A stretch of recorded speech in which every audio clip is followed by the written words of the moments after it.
Production and distribution of City Club forums on IdeaStream Public Media are made possible by PNC and the United Black Fund of Greater Cleveland, Incorporated.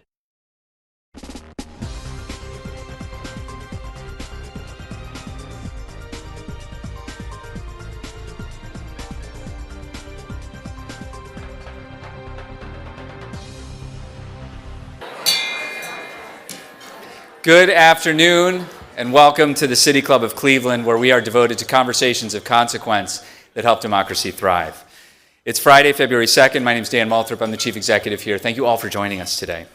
Our forum today is part of our Local Heroes series. That's a series that spotlights champions here in Northeast Ohio, whose hard work changes the way we view ourselves and our communities. It's a series we present in partnership with Citizens Bank and Dominion. And we have a wonderful local hero today, Emily Campbell. She's president and CEO at the Center for Community Solutions. Yes, we can applaud that. We can. Yes.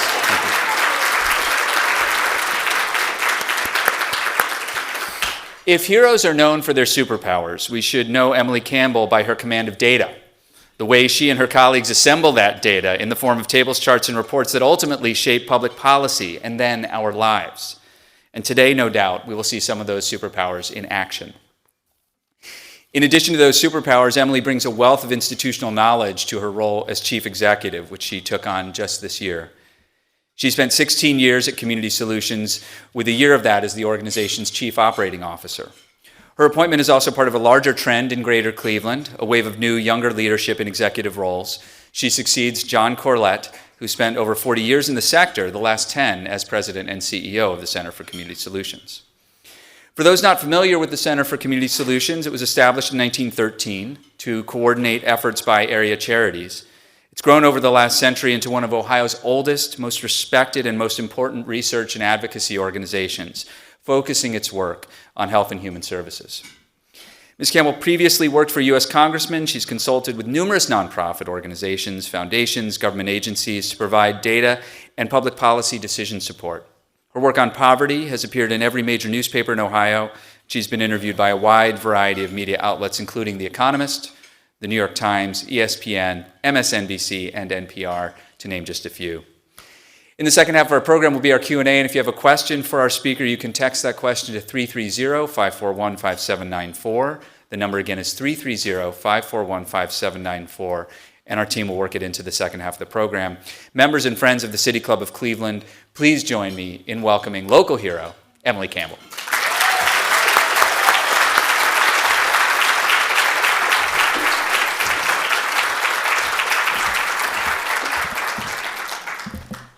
Thank you. Thank you so much for that warm introduction and for having me here today.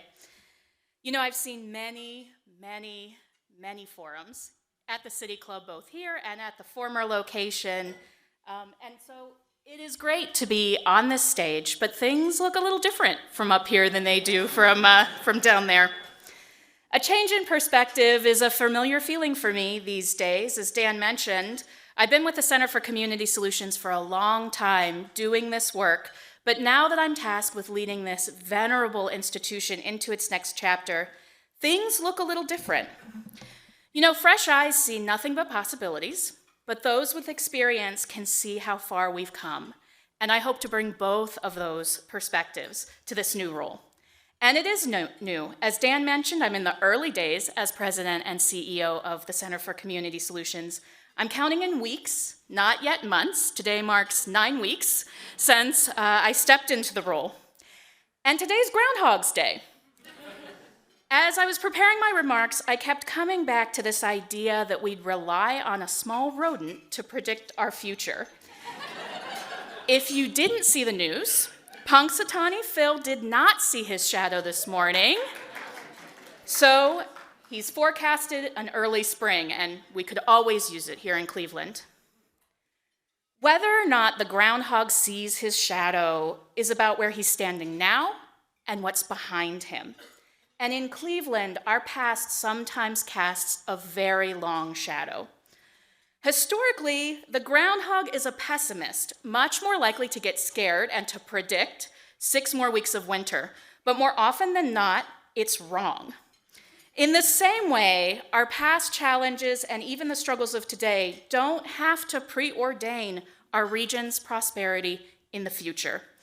And I believe that a focus on people can propel progress in Cleveland and beyond. My organization, the Center for Community Solutions, is a nonprofit, nonpartisan think tank engaged in improving health, social, and economic conditions. Many of the members of our board, some of our funders, and our small and mighty staff are here today, as is my husband, Kyle. Thank you all so much for your support. As a think tank, we of course study issues, but we also actively work to engage in public policy and to change policy, practices, and perspectives. Community Solutions has become a trusted source of analysis and advocacy with a century-long legacy of pragmatic problem solving in Ohio's health and social service landscape. The Center for Community Solutions is a legacy organization in a legacy city deeply rooted in the history of Cleveland. In the 19-teens, a group of wealthy philanthropists and community do-gooders combined their money and their energy to create an organization that would examine systemic issues, pool resources, and foster collaboration. When it was founded in 1913 as the Federation for Charity and Philanthropy, the concept was so innovative that it warranted a full-page article in Sunday's New York Times. We have a copy hanging in our office on East 9th Street. A lot has changed in the intervening 111 years, but what has never wavered is Community Solutions' commitment to improving health, social, and economic conditions, and our belief that thinking systemically, working to improve policy, and acting in concert can ignite lasting, positive change. Community Solutions has been an incubator, a convener, a resource identifier, a trusted source of information, and a policy driver. My predecessors pushed for state legislation to establish county boards of developmental disabilities to get people out of mental institutions and the help that they actually needed. They were the catalyst for collaborations, which today are the Centers for Families and Children, Care Alliance, and Groundwork Ohio, among many others. We helped develop Cuyahoga County's first ever strategic plan for health and human services, and today we provide policy support for the Greater Cleveland Funders Collaborative. Over the years, we've contributed to just about every foundation, nonprofit, initiative, and government agency in town that works on health and social services. And we advocate at all levels of government. Community Solutions is solidly nonpartisan, and we are proud of it, but we still have a point of view. We believe that good ideas can come from anywhere. We evaluate policies and proposals based on their merits, not on who put them forth and what political party they may be from. We are always looking for common ground for the places where interests intersect. It's not often that we lead from the front. For Community Solutions, it's usually not about taking credit, and sometimes we're more effectively when we're working steadily and slowly. We can stand to be patient, and we know that incremental change is still progress. You may not know our name, but you probably know our work, and you've likely encountered some of our findings. Just one example, my analysis, first published by the Center for Community Solutions, showed that Cleveland is the second poorest large city in the country. And I update it every year when new data is released, and every year we stay in that second spot. My expertise straddles public policy and applied research, and a focus has been poverty and related issues. I'm particularly interested in finding sustainable solutions to address the needs of Ohioans in the moment, while seeking approaches to put struggling families on a new trajectory. The recent experience of COVID-19 pandemic illuminated some of the deepest vulnerabilities and the largest disparities, but we also saw the implementation of novel and innovative approaches to helping those in need. How we apply the lessons of this tumultuous time could mean the difference between thriving and just surviving for our neighbors and for our region. At Community Solutions, we're a little bit obsessed with the number 5. We happen to have 5 policy priorities, and every Monday we send out the 5 things you need to know email to thousands of people across Ohio. And today I want to talk about 5 things we all need to understand about poverty in Cleveland. First, let's take a look at the past to understand where we are today. The total number of people living in poverty in Cleveland has stayed relatively steady for the past 70 years. It's even fallen a little bit. When the modern method of measuring poverty was introduced in the mid-1960s, and as our country embarked on President Johnson's war on poverty, there were just shy of 140,000 people living in poverty in Cleveland. Today, we're at about 112,000 people in poverty. In population statistics, that's not much movement over 7 decades. But what has changed in Cleveland is total population. In 1965, Cleveland was a city of just over 800,000 people. Today, Cleveland's population is below 360,000. We have lost more than half of our population over these decades, although the pace of decline has slowed, and Cleveland may be done shrinking. With total population falling and people in poverty staying about the same, the result is that poverty has become concentrated. The distance between all people and the people below poverty is getting smaller and smaller. We are being squeezed. And because total population fell by half, it's no surprise that the share of Clevelanders living in poverty, the poverty rate, has nearly doubled, going from 17% in 1965 to 32% in 2022. The 112,000 people living in poverty in Cleveland include around 35,000 children, 93,000 younger adults ages 18 to 34, and 13,000 older adults. That means that 1/3 of the population, overall, 1 out of every 3 residents of Cleveland is living in poverty. This is a high poverty city, and for the most part, we've gotten used to it. Now, there are 2 ways to reverse these trends and improve the poverty rate. Either we add people to the total population, diluting poverty, or we work to lift current residents out of poverty, and we can and should do both simultaneously. But it's going to be very difficult, if not impossible, for us to grow the population out of poverty. There are certainly parts of the city that are growing. Many more people are moving downtown, but we're talking about maybe thousands of new residents, not several 100,000 new residents. So it's imperative that we work to improve conditions for the people who are here now. You cannot have a thriving community if the people within that community are not thriving. All of the world-class assets in Cleveland, and there are many, won't change the fact that far too many Clevelanders are being forced to choose between food and housing, or are stuck in a so-called dead-end job because they don't have reliable transportation, or they have to choose between fixing their roof and paying their heating bill. In a recent study we conducted, commissioned by Cuyahoga Division of Senior and Adult Services, we found that 46% of older Cuyahoga residents reported having to make choices between necessities in the past year because of money. The most common thing they're giving up is food. Every single issue that Community Solutions works on, and in fact nearly all of Cleveland's most pressing problems, are a cause or consequence of poverty, which brings us to the second thing we need to realize. The system is not designed to uplift. Take how we measure poverty. Official poverty statistics only count pre-tax cash income. They don't take into account the public benefits which help struggling families get by. Social Security is counted because it's cash to people in need.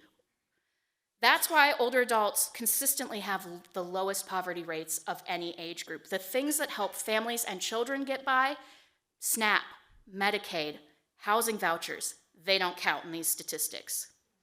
It's also widely accepted that the bar that we use, the poverty threshold, doesn't reflect the income needed to get by. The Census Bureau puts it this way: although the thresholds in some sense reflect a family's needs, they are intended for use as a statistical yardstick, not as a complete description of what people and families need to live. That's from the people who are putting out these statistics.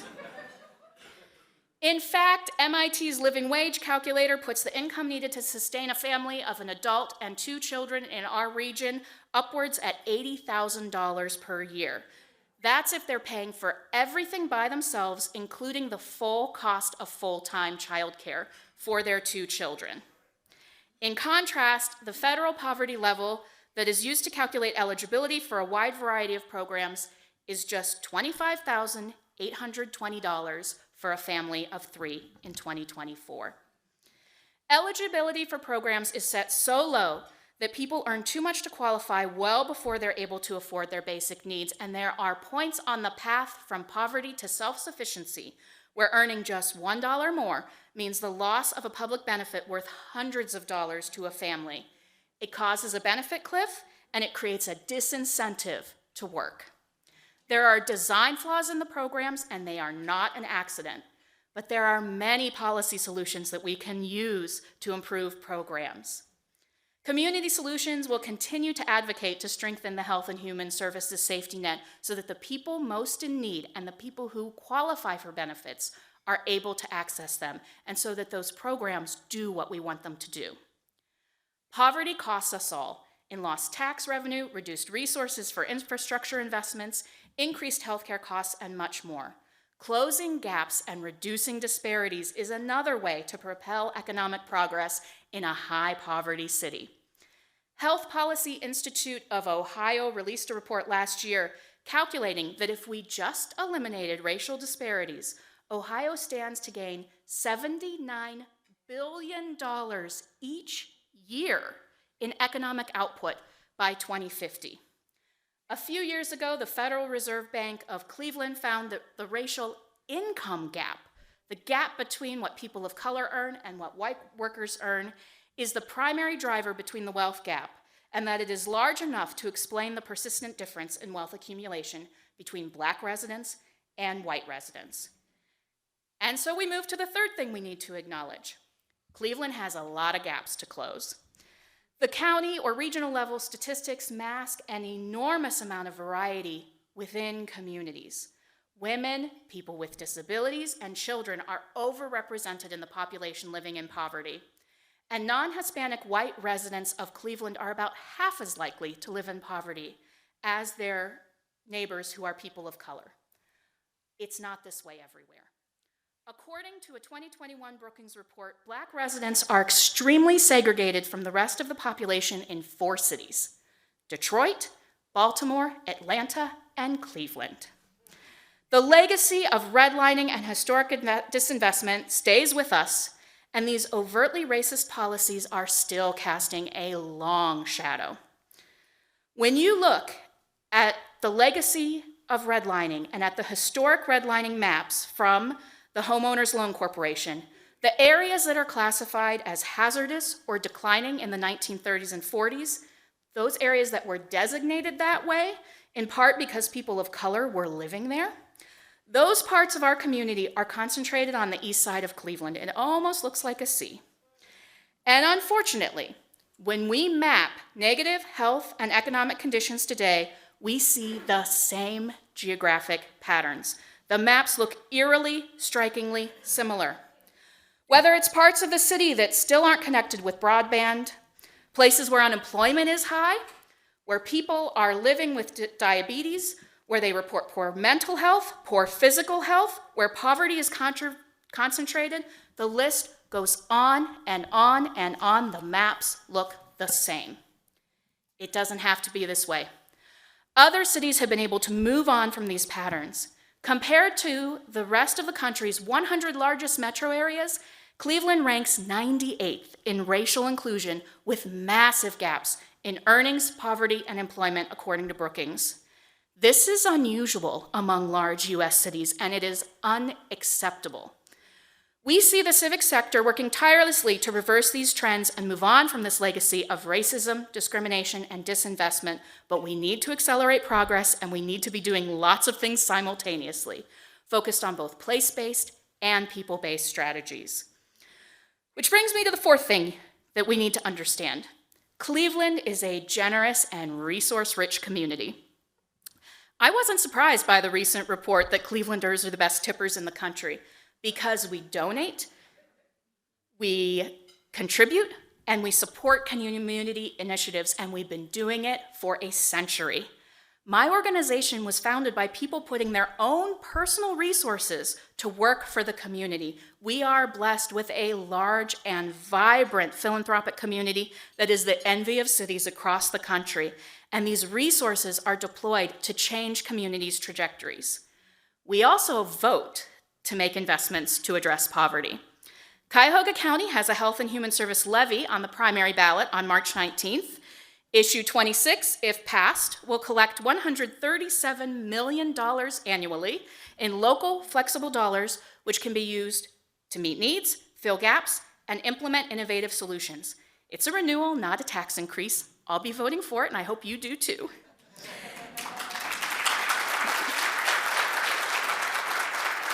If you look at the total pie of spending on health and human service issues, the considerable investments by philanthropy and United Way each year are dwarfed by the spending by government.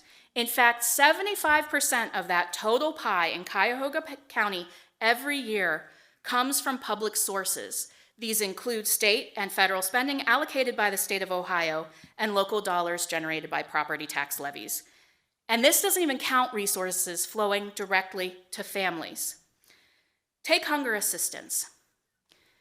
The Supplemental Nutrition Assistance Program, or SNAP, provided about $270 million every month last year in direct benefits for Cuyahoga County residents. The USDA reported that every $1 of hunger benefits generates up to $1.79 in economic activity. So over the course of a year, SNAP alone could mean as much as $5.8 billion in economic activity in Cuyahoga County and in our neighborhoods. As we've seen, government is part of the problem, but they also have an outsized role to play in the solutions to poverty, and that's the final thing you need to know about poverty in Cleveland. There are 2 times in the last decade or so when you can clearly and immediately see the impact of a policy change in population-level data. The first was when the Affordable Care Act was fully implemented and Medicaid expanded in Ohio. The number and share of Ohioans who were uninsured fell almost overnight. Today, there are 575,000 fewer Ohioans who are uninsured than there were on the cusp of Medicaid expansion. The second time it happened was very recently. The COVID-19 pandemic was rough. However, one thing that came out of the pandemic is that society and government and all of us tried a lot of new things. We tried to innovate, to meet unexpected challenges. There's a saying in some policy circles that you should never let a good crisis pass you by. And Ohio used just about every tool in its toolbox to meet the rising demand. Among the innovation was a temporary change to the tax code, which did more to lift children out of poverty than any other single program, and it's not even a program. It was improvements to the child tax credit. For 1 year, in 2021, the federal government implemented enhancements to the child tax credit, or CTC, to expand it to more children, make it more available for low-income families, and crucially, for 6 months, the U.S. Treasury was making monthly deposits of up to $300 per child in the bank accounts of millions of American families. About 95% of Ohio's children benefited. These weren't a handout. These were advances or prepayments on the child tax credit that was expected to be claimed by the family when they eventually filed their taxes. The Census Bureau's Household Pulse survey in 2021 showed that people use those dollars exactly how we would want them to.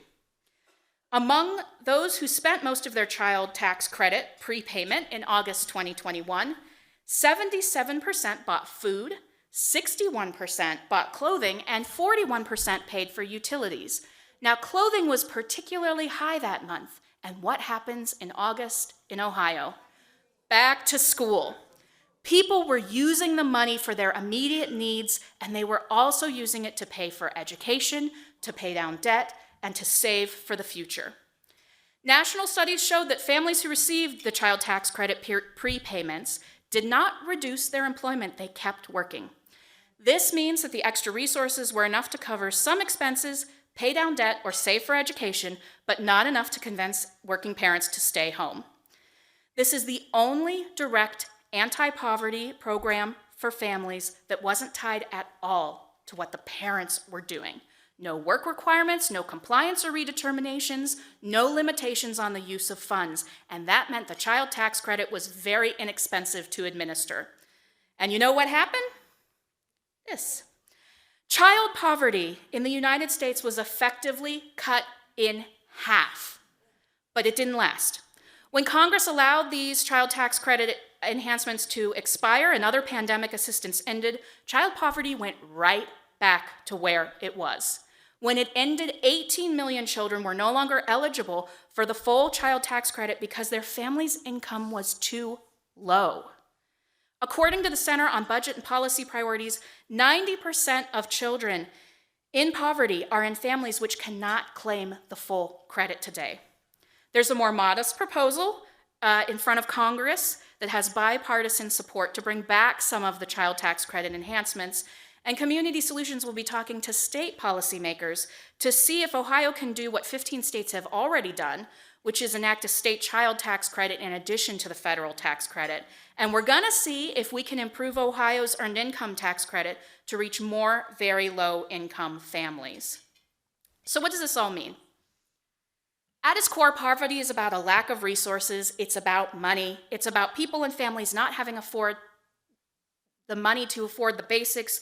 It's about being forced to make difficult choices that you know you're gonna have to pay for down the line. It's simple economics. Just having a job is not enough to be above poverty. In fact, there are still 6,000 adults living in Cleveland last year who worked full-time for the full year but still didn't earn enough for their households to be above poverty. Working for 40 hours a week, 52 weeks a year, making Ohio's minimum wage of $10.45 an hour, someone would still not earn enough to be above the poverty level for a family of 3, and they are nowhere near that self-sufficiency standard. We must find ways to bring more resources for families. A good job with benefits that pays a family-sustaining wage is the fastest way for a household and all of its members to get out of poverty. Steve Jobs said, "When you first start off trying to solve a problem, the first solutions you come up with are very complex and most people stop there. But if you keep going and live with the problem and peel more layers of the onion off, you can oftentimes arrive at some very elegant and simple solutions." When I first started traveling the state talking about poverty, I used to say that poverty is a complex problem which requires multifaceted solutions. But what I've come to realize is that poverty is actually a very simple problem. It's about resources. We still need multifaceted solutions because the things that hold people back and families back are so varied. It could be simple, but it's also difficult, because if the changes needed to address poverty in Cleveland were easy or affordable or politically palpable, we would have already done them. There is a different way. In order to propel our region and its people forward, we must take a good look at current conditions, make a clear-eyed assessment of where things stand today, and identify the avenues for progress in the future. We have to ask questions about how we got where we are today and remove our preconceived notions to think creatively and expansively about possible solutions. Trying to hide our problems do not make them go away, and difficult does not mean impossible. Cleveland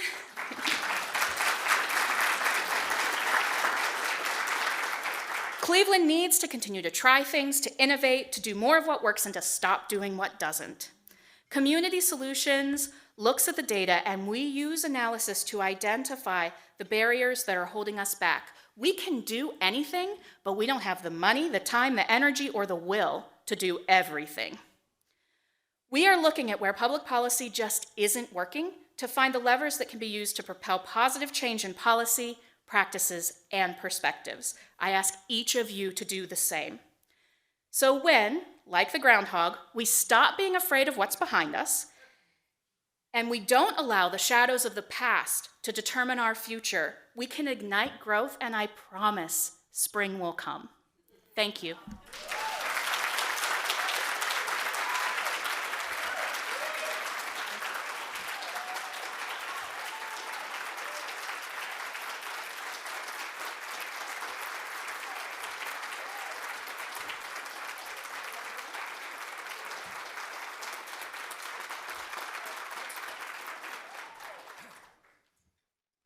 You'll recall what I said earlier about superpower. We're about to begin the audience Q&A. My name is Dan Malthrop. I'm the chief executive here, and Emily Campbell, president and CEO of the Center for Community Solutions, is our speaker.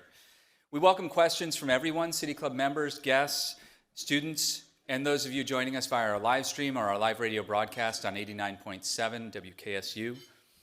If you'd like to text a question, you can text it to 330-541-5794. The number again is 330-541-5794, and our team will work it into the program. May we have our first question, please? What role should the local hospitals like the Cleveland Clinic play in improving local health metrics?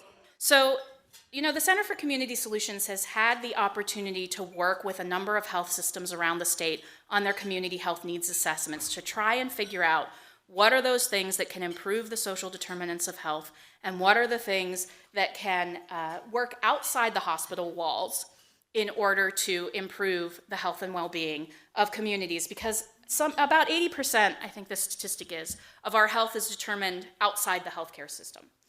So, places like the Cleveland Clinic, university hospitals, Metro Health, they do have a responsibility to try and do the things that are the best to improve the health of communities. But they can't do everything, just like none of us can do everything, just like school systems can't do everything. And so where I would ask health systems to really focus is in patient care, is in reducing the disparities in the diagnosis of people from different backgrounds and people from different ethnicities, to try and work to have their workforce better reflect the communities they're serving. And if they're able to do that and do that well, so many other important things will flow from it. All right, I'm going to do a text question just to save someone else. Would the city of Cleveland absorbing a struggling municipalities such as East Cleveland help or hurt the C-shaped issues in the county? Oh, good question. The city of East Cleveland actually has a lower poverty rate than the city of Cleveland as a whole. So if you're thinking about the information about the concentration of poverty absorbing a place like East Cleveland that has high and higher poverty will make Cleveland's statistics look worse. Now, that doesn't mean that it won't help people in those communities have more resources to address their needs. So it's not going to make the data look any better, but it may make the conditions so much better. And sometimes we need to move beyond what the statistics show and think about what's right for people living in communities. Emily. So there has been a lot of media and across the country and locally here about the broken child care market.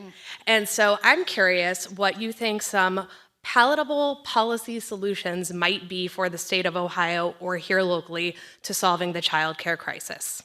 Yes, when we at Community Solutions go into communities, because we have the opportunity to talk to people from the deepest grassroots up to the highest echelons of power and everything in between.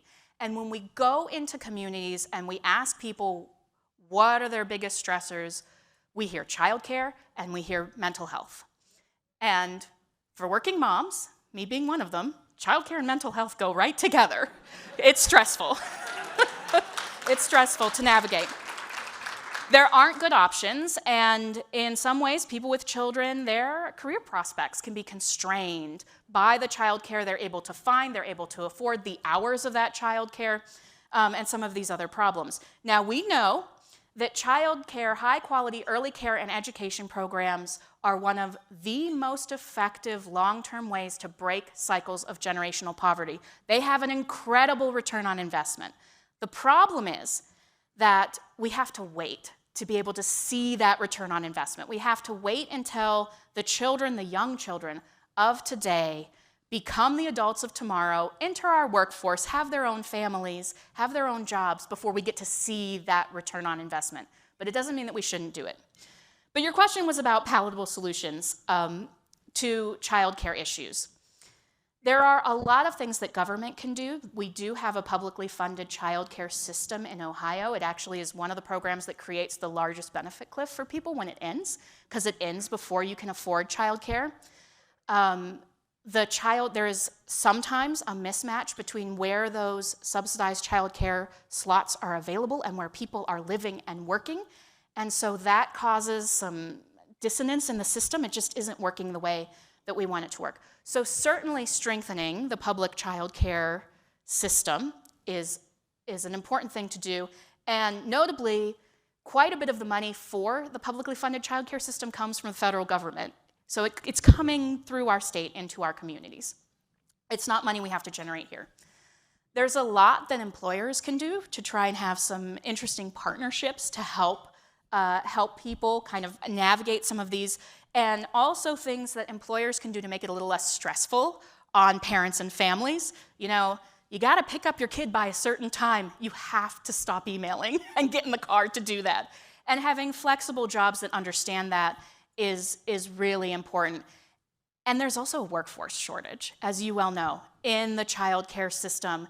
And so we need to figure out how to solve the workforce shortage. I think some of it has to do with those place-based strategies, because there are a lot of people in Cleveland's neighborhoods that are living right next door to families that need childcare, that are looking for employment. And if we can marry those two things, imagine what we may be able to achieve. Learning about how little money it takes to lift people out of poverty, how do you feel about continually spending millions of public dollars improving professional sporting arenas that most residents can't afford to enjoy? Yeah, so this is where government can do anything, but it can't do everything, right? Public budgets that the state, that the county, that the city, that the federal government put together, they're moral documents where government is making choices about where limited resources will be deployed. And they're using our money, taxpayer money, in order to do that. So, you know, I like to look at things that work. I don't focus on sports stadiums or on economic development or other things, so I can't speak to the merits of that. But what I can say is that the overall pie is probably big enough if we slice it differently. And so thinking about things like, where are we investing our resources and what are we really getting from that money, and having these conversations with policymakers and voting for people who reflect our values is the way to see changes in this arena.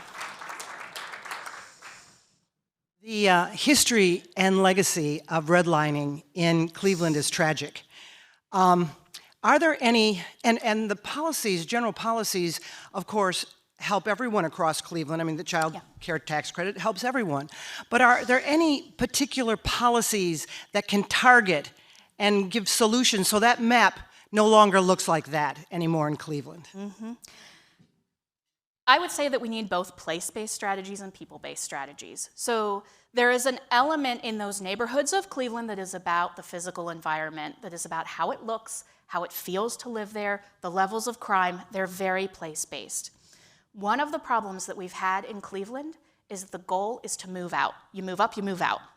And so what happens is that we have poverty concentrated, and as soon as people have the ability to leave, they often do. Now we're seeing this reverse. We're seeing this reverse in certain parts of the city. You know, I think about Tremont, I think about Ohio City, I think about some of the changes that I've seen in this community in the about 2 decades that I've lived here. And we see how it can work, and how some of the investments in physical infrastructure can start to have changes in the whole way that a community or a neighborhood feels. But at the same time, we have to be investing in the people. Redlining, you know, those red line maps are just one way that we have historically disinvested in places where people of color live and work and in their lives. You can look through the history of public policy and see time after time that choices were made that excluded certain people within our society. And so our responsibility, I believe, as people that work in policy and advocacy, is to take the same things from that playbook and reverse it. Any improvement that we make in social service programs disproportionately benefits people of color, because people of color disproportionately need and take advantage and use and are eligible for and deserve those public benefit programs. And so I'll say, when I'm in Columbus, I don't always talk about it this way. This isn't the way I'm going to talk about it. But the reality is that any improvements we make to public benefits have a disproportionate positive impact on those same communities and those same people that have borne the brunt of that disinvestment. Hello, congratulations, and I love what you're saying, and I appreciate everything.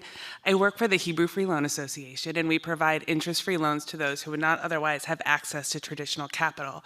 This is not just a plug, there's relevance here.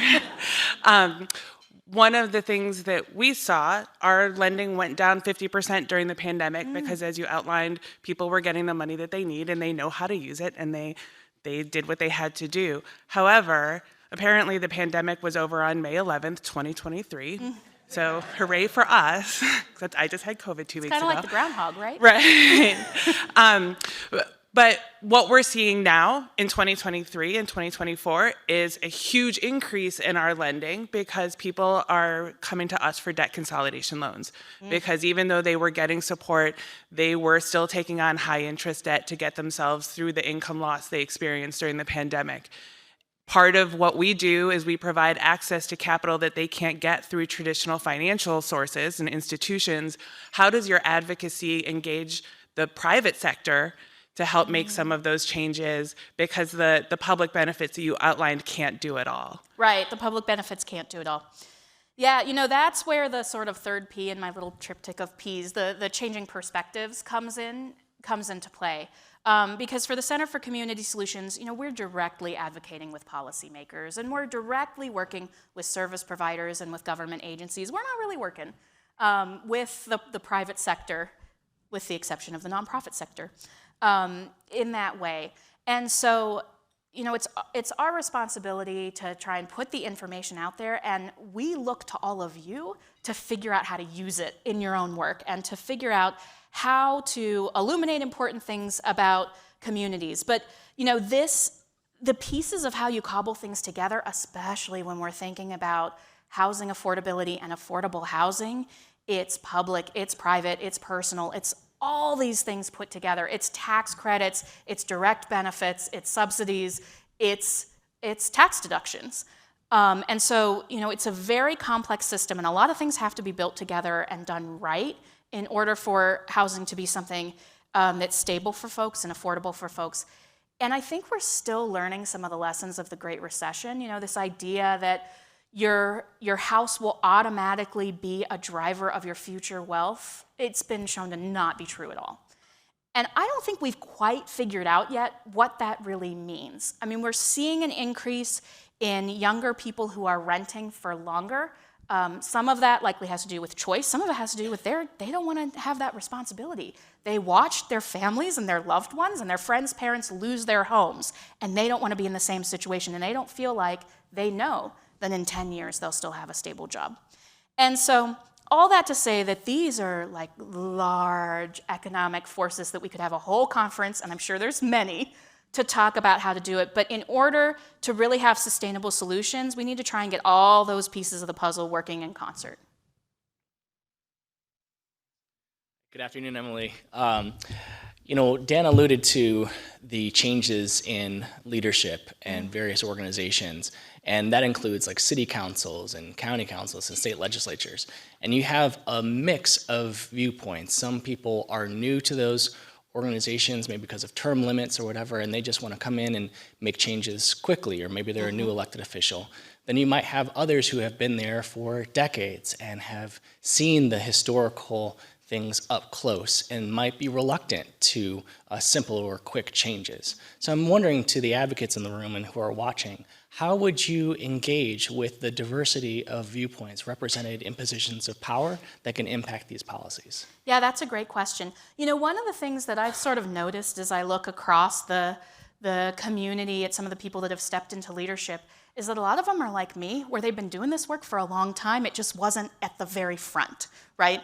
I was sitting in the seats. I was thinking about community issues. I wasn't standing on the stage. And so we have an enormous amount of homegrown talent that is taking their moment and stepping into this. And so have this history. It may not be decades long, but they understand the problems and they understand what some possible solutions could be. So the exciting thing about leadership change, especially in policy and advocacy, is that you get to have conversations that were maybe a closed door in the past. And so having the opportunity to go talk to new leaders, to find out where their priorities are, to put forth some solutions that maybe the past leaders weren't interested in doing, to think about things a little bit differently. Fresh perspectives always provide opportunity, and what may have been a no in the past might be a yes today, just because there's a different person sitting in that seat. And so thinking about things differently, gathering a diverse number of perspectives, looking at what all the layers could be of solutions, you can get it sometimes easier with new leadership, but you don't have to have new leadership to be able to do that. My predecessor, John Corlett, always talked about how when a policy window opens, you want to shove as much stuff through it as you possibly can.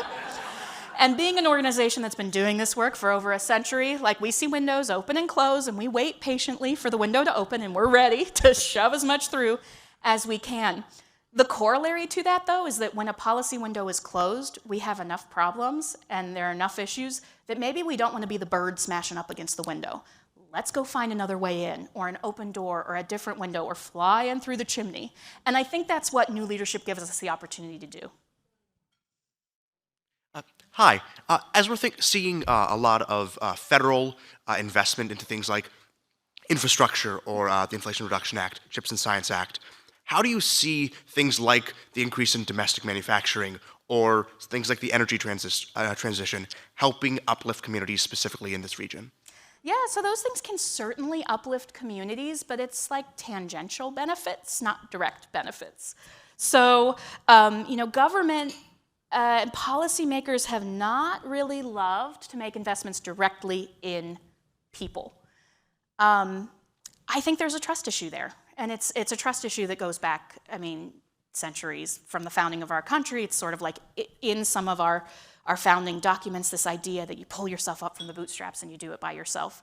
I think some of that, though, is changing, and the child tax credit evidence, we have the evidence that was collected when the program was happening that people actually do what we would all hope that someone who was struggling would do with the dollars, and we need to trust people.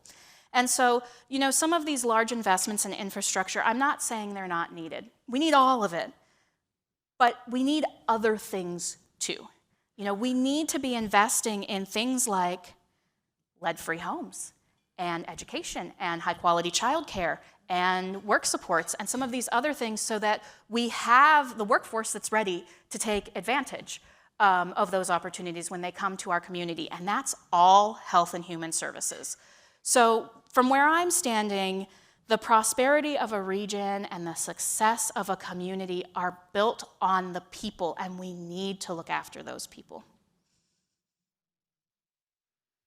Can you share what CCS's role is in helping translate the policy issues that will be, most prevalent in this upcoming election to kind of folks who maybe aren't as wonky as those in the room today? And can then you also, on kind of the flip of this, speak to CCS's role in helping motivate folks to actually vote?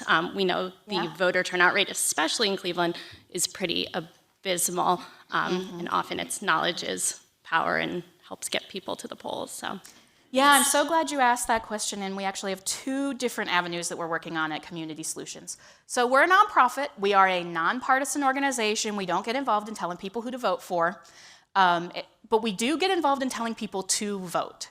The other thing that we get involved with is candidate education, and we try and go talk to everybody. We try to talk to all of the candidates who are running for governor. We try to talk to people who are running for city council, who are running for mayor, who are running for county executive, to share this information, because we have information about the communities that they're hoping to serve that we believe they need in order to do their jobs really well. So we try to talk to everybody, and that process starts pretty early. It's very quiet. We don't crow about it. But we try to get in and talk to people when they are candidates. And then, of course, again, once people are elected, we talk to whoever is sitting in those seats, because those are the people who are in the positions of power right now to be able to make some of those changes.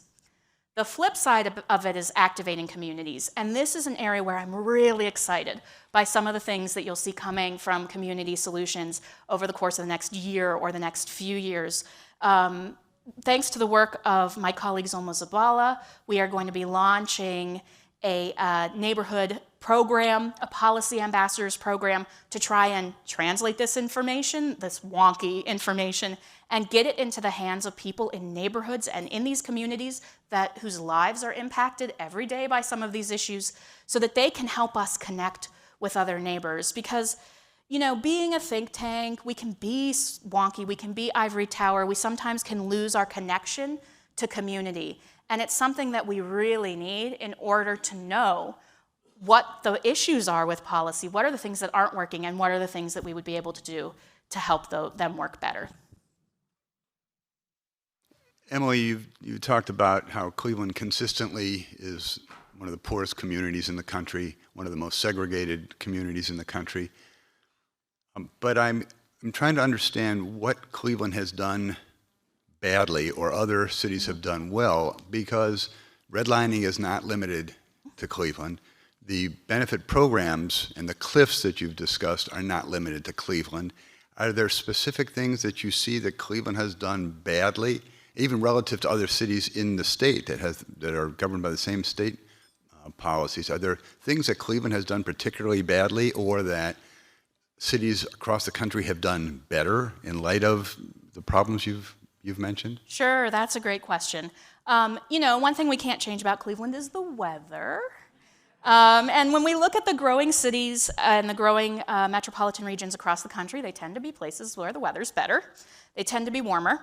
The thing that Cleveland does have going for it, though, is the Great Lake, and as resources become more stretched and as climate change starts to impact communities, that'll be a real asset, and the way that we make use of that asset, I think, will determine some of our future. But I would say if Cleveland has made a mistake, it is this. We didn't realize what was happening until it was too late. Thinking about the fact that our population over the course of decades cut in half, for too long we hoped those people would all come back. And so we need to take a clear-eyed look, and we need to look at the realities, and we need to try and undo some of those things that in a lot of ways happened to us. So there's nothing that Cleveland did wrong to have this happen. These are large, national, global forces. When you think about what's driving some of that decline and the decline of manufacturing and some of the other things that are happening. But recognizing that we can't grow our way out of this problem in terms of growing our population out of this problem, we need to think about the people who are here now and what are the things that can help them thrive. And I think that's where Cleveland has missed some opportunities. Maybe not done something wrong, but missed some opportunities. My question has to do with some of the ROI you were talking about, and as we discussed return on investment. I work at Legal Aid. We cover a region of 5 counties. We work really closely with all the other legal aids in Ohio.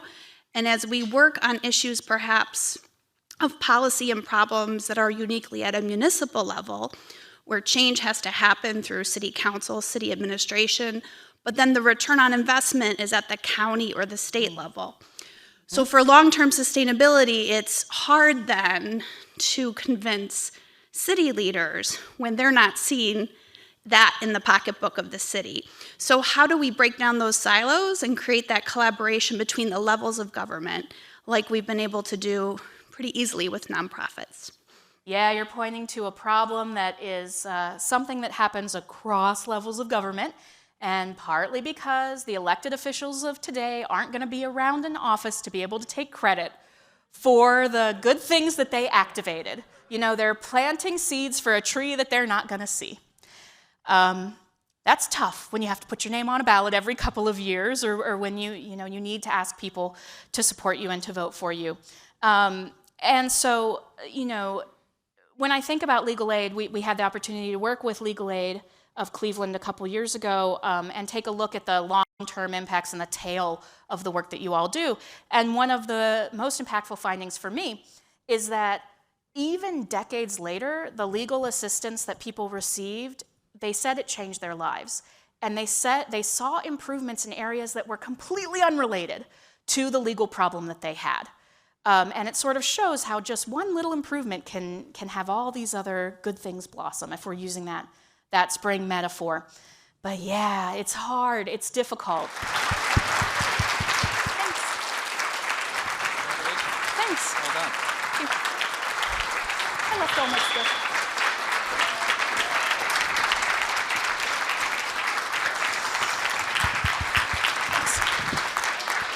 Thank you so much, Emily, for joining us at the City Club today. Forums like this one are made possible thanks to generous support from individuals like all of you. You can learn more about becoming a guardian of free speech at cityclub.org. Today's forum is part of our Local Heroes series, which we produce in partnership with Citizens and Dominion Energy. We would also like to welcome students joining us from MC Squared STEM High School. And yes, indeed.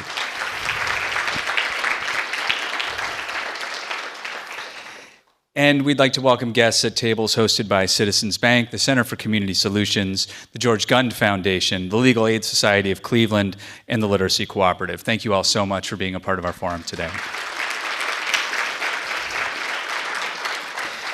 Next week at the City Club, and actually we'll be back not at the City Club, but at the Happy Dog on Detroit Shoreway, taking on education journalism with 3 local journalists from Cleveland.com, Signal Cleveland, and IdeaStream Public Media. That's a free forum open to the public. It's Wednesday evening. On Thursday, February 8th, Jeff St. Clair at IdeaStream Public Media will lead a conversation with 3 experts on the role of artificial intelligence in workforce development. Finally, February 9th, we'll hear from Dr. Erica Steed of Metro Health. She'll talk about her goals and unique perspective on her new role as president and CEO of Metro Health. That forum is sold out. We encourage you to, if you don't have a ticket, to tune in and join us on 89.7 WKSU or on our live stream. You can find that live stream along with all our archives and our upcoming forums at cityclub.org. That brings us to the end of our program today. Thank you once again, Emily. Thank you, members and friends of the City Club. Have a wonderful weekend. Our forum is adjourned. For information on upcoming speakers or for podcasts of the City Club, go to cityclub.org.